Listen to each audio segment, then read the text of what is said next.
Hello, this is my 21st Century Emily Dickenson Award from my publisher, Bookleaf Publishing. They had a 21-day writing challenge, write a poem a day, which I signed up for recently, and I completed that challenge. So people who complete that challenge get published automatically. But I also won this award, which is what I really aim to do, joining the challenge. So I'm very glad I was able to do that. Yeah. So this is a book called Kali's Lament and Other Poems. You find it as paperback on Amazon, India, as well as Flipkart. It will be also available at Barnes and Noble, so to international readers. Kali's Lament, the main poem in this book, the longest poem, it's I think 11-12 chapters, sections, which is a retelling of the tale of Nal and Damayanti, of the very old Indian myth, Indian legend of Nal and Damayanti, told from the point of view of Kali, the demon of the Kali Yuga. This is a demon of the Kali Yuga, it's not the goddess Kali. This demon possesses Nala, King Nala, and ruins him completely. And he lusts after his wife Damayanti, whom he cannot possess, because as the poem begins, I have no hands. It ends with the same sentence, I have no hands. I sent this poem for feedback to the writing workshop in Waddington, to Roger Kulpan, who used to run this workshop, and he had offered a free critique. So I took advantage of that, of course. I think feedback is so important for us authors, because you don't write in a vacuum, you write to communicate.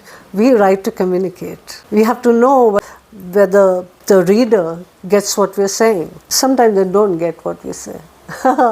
Yeah. But anyway, so when Roger Kulpan read it, he said he was amazed that I wrote the whole poem in present tense. And he also told me that my writing reminded him of Rabindranath Tagore's writing, which of course I don't know, but he said it. So, like I said, feedback is important. When you put something out into the world, you have to be sure of it. You can't make a fool of yourself. Yeah. Already a published author, I'm an award-winning author.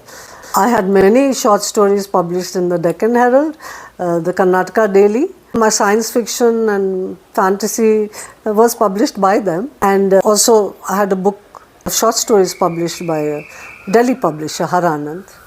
Yeah, a collection of short stories. I was also on BBC Radio 4 with one of the short stories in that book was called Dolphin Girl and Other Stories. That story, City of Victory, features in this collection of poems as a prose poem. What do you call a prose poem? Could be just one line of poetry in the whole narrative, That can be a prose poem. The prose poem is poetic prose. It comes naturally to me. So most of my writing is poetic prose. So it was very easy for me to create this collection. Some of the stories come from the past and a few I wrote new. City of Victory features in this book Kali's Lament and Other Poems. The City of Victory is very close to my heart. It was first published as mystery. Story called Mystery in Deccan Herald with a beautiful illustration. Then it appeared in Dolphin Girl and Other Stories. And I had a friend, an old British gentleman, Gordon Hindley, who was an expert on Hampi. I don't know anyone who knows as much as he does about Hampi. He loved the story so much, he sent it to BBC Radio 4. And they narrated my story. It was Badriya Timimi, a very well-known actress, Badriya Timimi, who narrated it. You can find this narration on YouTube, on my channel. If you Google Aditya Saran, City of Victory on YouTube, you will find this narration. It's very beautiful. Do check it out. Yeah. So it appeared there, BBC.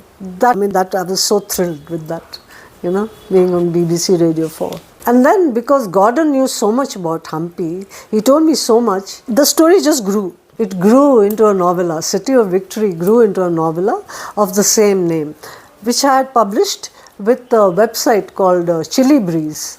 It had a first novel published by two American publishers, Circe my first novel. Circe the Enchantress from the Odyssey of Homer. That book is available today on Amazon as a paperback, but abroad, not in India yet. So although I was already published, and the first novel is not easy to get published. It was a very funny book, very feminist book. There Circe is looking for a Mr. Right. Prefer to be published by somebody else and not vanity publishing, which is, where you have to pay to get published, right? Then I took it on myself, took the copyright back, and I self-published it on Amazon as the novella. It has some photographs I had taken myself of Hampi. I love Hampi. If you haven't been to Hampi, do go there. You're missing something if you haven't. It's really a surreal looking landscape, all these huge rocks toppled all over, balanced in strange positions, precarious positions. You think they might fall off. And all the temples are like part of the landscape. They don't look separate from the landscape, the way they harmonize with the landscape. That was very inspiring. Hampi is very inspiring. So when I'd gone to Hampi on a copywriting trip, I've been a copywriter for many years, say about 30 years. I worked in agencies like O&M Direct, where I won the David Ogilvy Award for excellence in direct mail writing. I won other awards too as a copywriter. So when I went there, I was like so inspired, That is how I had written that short story mystery. And then it became a novella, right, with the help of Gordon Hindley. This is by Gordon Hindley in my novella City of Victory. So City of Victory, the short story, well, an excerpt of it at least, appears as a prose poem in my book, Kali's Lament and other poems. So do check it out. And thank you, Bookleaf Publishing. I mean, this is like even more thrilling than having been on BBC Radio. Thank you. And like I say, Chall Utth, do something with your life. If you have talent, use it. Don't lose it. Keeps you young. I'm 68 today. Keeps you young. Keeps you fit. Keeps your mind fresh. See you in the next video.